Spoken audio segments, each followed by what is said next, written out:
Hi everyone. Today I want to talk about something most people fear, failure.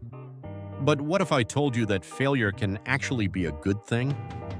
In today's fast-changing world, failure is no longer a dead end. It's a learning curve, a chance for companies to grow, improve, and adapt.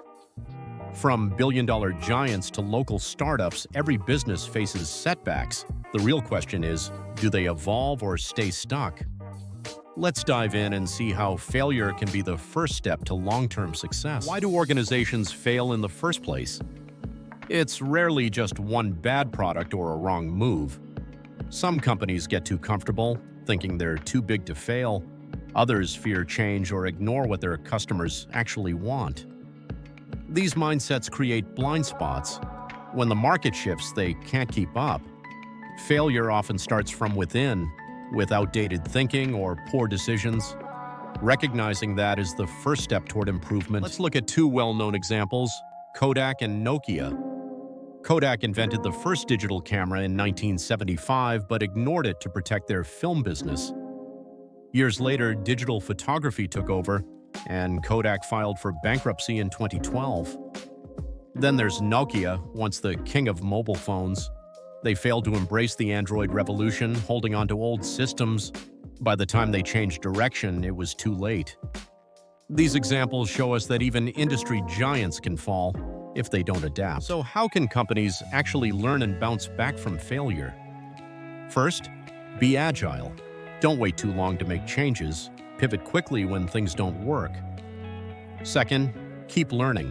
Turn mistakes into insights. Ask what went wrong and what can we do better next time. Third, encourage innovation. Give your team the space to try new ideas, even if they don't always succeed. And finally, be transparent. Own your mistakes, share the lessons. This builds trust, both inside and outside the company. Remember, failure is only useless if you don't learn from it. Let's talk about the future. AI is already transforming how businesses operate. Today, AI helps companies make smarter decisions, predict customer behavior, and improve efficiency. Netflix uses AI to recommend shows you'll love. Amazon uses it to manage logistics and deliver faster. Even in healthcare and finance, AI is changing the game. The message is clear. Companies that adopt and adapt to technology, especially AI, will lead the future. Those who resist it, they risk being left behind. So what can companies do to stay ahead? Number one, audit regularly. Know your strengths, spot your weaknesses, and keep checking. Number two, train your people. Invest in upskilling and tech literacy. Number three, listen to your customers.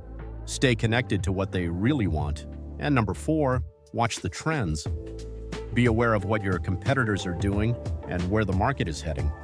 Being proactive is the key to long-term survival and success. Before we wrap up, let's look at a more recent example.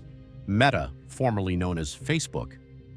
In the last few years, Meta faced a wave of criticism, from privacy scandals to declining user trust and even massive drops in ad revenue. But instead of giving up, Meta pivoted. They rebranded and pushed forward with bold innovations like the metaverse.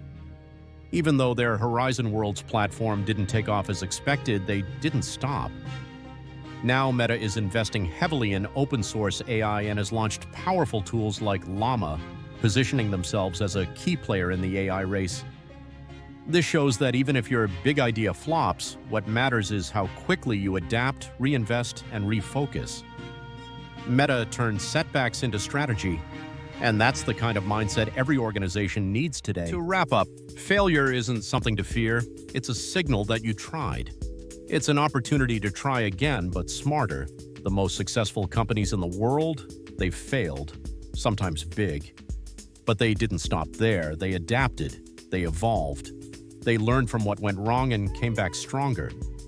So the next time your organization hits a wall, don't panic, reflect, rebuild, and most importantly, move forward.